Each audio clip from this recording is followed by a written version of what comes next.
brand that drew me to the company, and then as the ideas started to flow, the message started to grow on me, I guess. So safe sex is obviously a message that hits home with Dave, and I would assume it's, judging by what you're saying, it's obviously one that hits home for you as well. Yes, I think that safe sex should hit home for everybody. However, I also feel that it's one of those subjects that a lot of people avoid talking about, just because it's, it's uncomfortable. It's uncomfortable. It's not one of those things that, like STD or STI or unexpected pregnancies. Those aren't nice things. It's a very unglamorous side of sex. It's not something nice that you that you want to sit around with your friends and have a chat about, or even like David. Like if I were to ask you right now to think of the most attractive woman that you've ever seen in person, just envision that person in your head right now. They're wearing their best clothes, whatever, they look nice, whether it's at the club or at the library or grocery store. Just envision them in your head.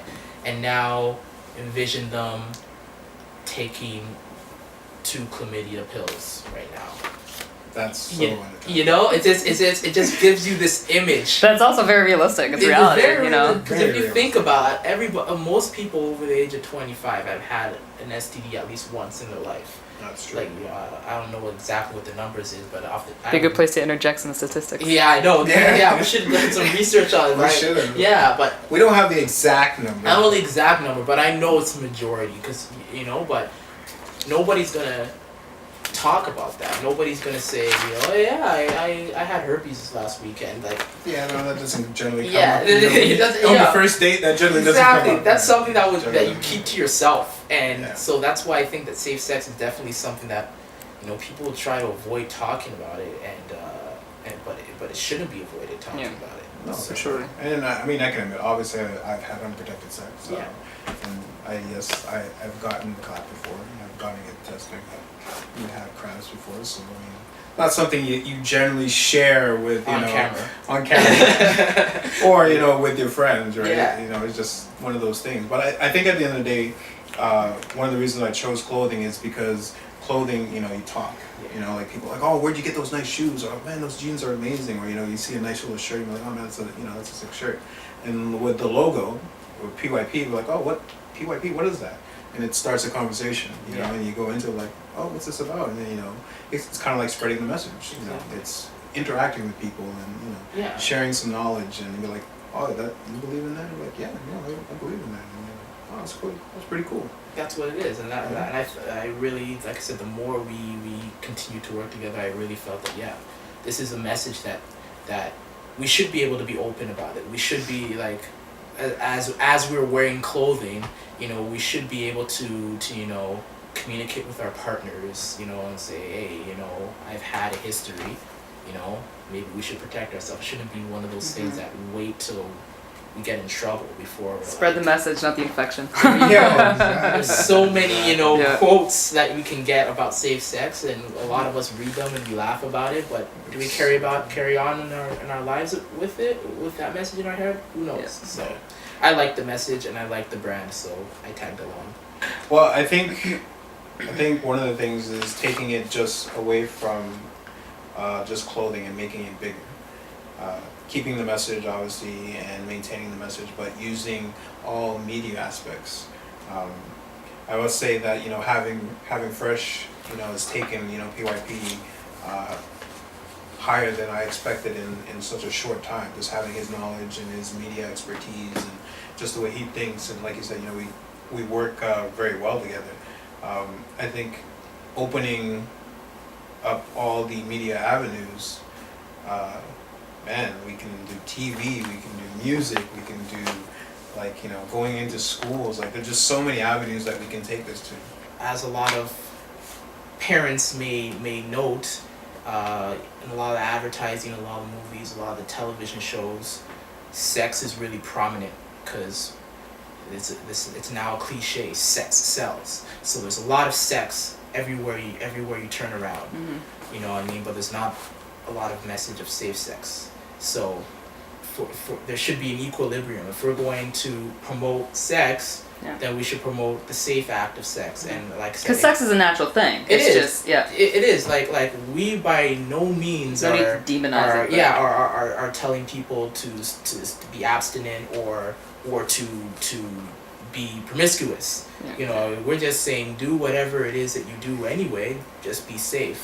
And there's not enough of that in my opinion. I think that a lot of it is sex oriented. It's a lot of the media publicizes sex, but then no one is really, well, not no one, but there's not enough of safe sex advocacy in terms of the media right now.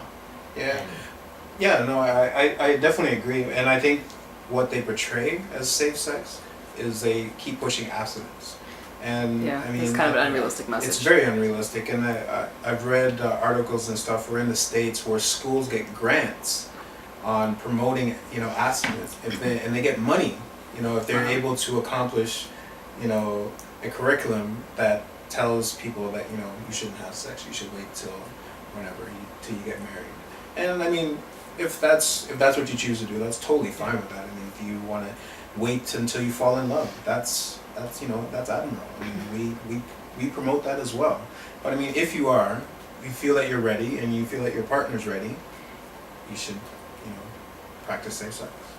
piggybacking off of what David was saying is, for 2014 or future beyond, we want to use all types of media to promote the message, and in previous years I felt, and David would probably agree, a lot of what we were trying to do was promote the clothing. We wanted people to buy the clothes, wear the clothes, spread the message using the clothes. But in all of that, we were losing the main focus, which was the message, which is, what are we promoting? Are we trying to get people to wear clothes, or are we trying to get people to practice safe sex? That's a good question. And so now that our brains have clashed, and we've really dedicated our future methods to the message. So like I said, through video, through photographs, through publications, through music, through conferences, attending schools, through seminars, through public speaking, through every avenue that is within our boundaries. We're going to gear towards the message first, and then the product or the brand second, because that's what's most important. Is we want people to start engaging in safe sex, and And I mean, it's not just about the sex. I mean, I think a big thing is knowing when you're ready to have sex is obviously a big thing if you're a young person, and that's like knowing yourself and being comfortable with yourself and feeling that appreciation that not just that person doesn't just want to sleep with you, but like loves you and cares for you, and wants to share this amazing feeling, because like sex is one of the most highest emotions that we as human beings experience, and it obviously something that should be cherished and should be treated with a form of respect and love and care. So I mean, it's not just about getting your load off, or putting a notch on your belt. I mean, don't get me wrong, it should have some value, and like if you respect yourself and you love yourself and know yourself as an individual, you should be able to sit down with your partner and be able to say, well, I think we're ready, this is what we should do. And that's practicing safe sex. I mean, going to the clinic and getting tested together. I mean, that's something. I mean, you're in a relationship, and it's something that you guys are partaking in as a couple, or as partners. So it shouldn't be an awkward question to ask. It shouldn't be an awkward conversation to bring up. You shouldn't. A guy shouldn't not get mad at a girl when she tells you to put on a condom. A guy, you know, a That guy, happens a lot. Yeah, you Yeah. know, because sometimes it won't be your girlfriend. Sometimes it'll be somebody that you met at a club or a bar or whatever it is. You guys hit it off. You know, next thing you know, you're in each other's apartments. You know, it shouldn't be, oh, why are you killing the mood? You know, it shouldn't be, a guy shouldn't look down at a girl if he sees a condom in her purse. You know, it should be something that is just generally accepted, just like how sex is these days. You know, these days if you're talking to people and they've had sex before marriage, it's not taboo anymore. It's accepted. It's expected. So safe sex should be expected as well, in my opinion. You know, sometimes we question. You know, we don't question the message, but we question. You know, are people getting the clothing for the right reason, or do they just like the logo?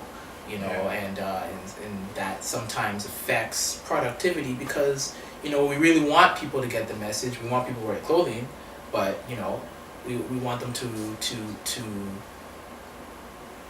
get the message, to let that sink in, to let it be part of their lifestyle. Like a lot of clothing brands talk about their clothing brand and say, this is a lifestyle, we're not just this, we're a lifestyle. You know, and very few, in my opinion, actually are a lifestyle. Some of them are just a brand. You know what I mean? Exactly. PYP clothing is, in actuality, it's a lifestyle. It's you're wearing the clothes, you're representing It's a choice. the choice to respect your partner, your sexual partner. And so yeah, that's what I feel has been challenging in terms of the PYP experience, because sometimes the message and, you know, the business aspect of PYP clashes.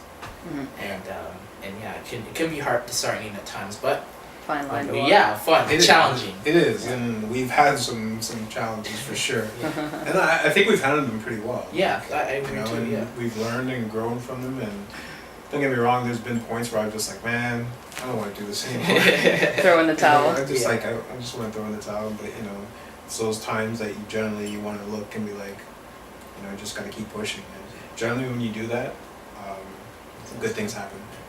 Like, I've noticed always good things happening. When you want to quit and you keep pushing, good things happen. Because you never really know. I mean, it could be that pinnacle time, that one bad thing. It could be the next thing over that pushes you over the top, and it usually really does. Absolutely.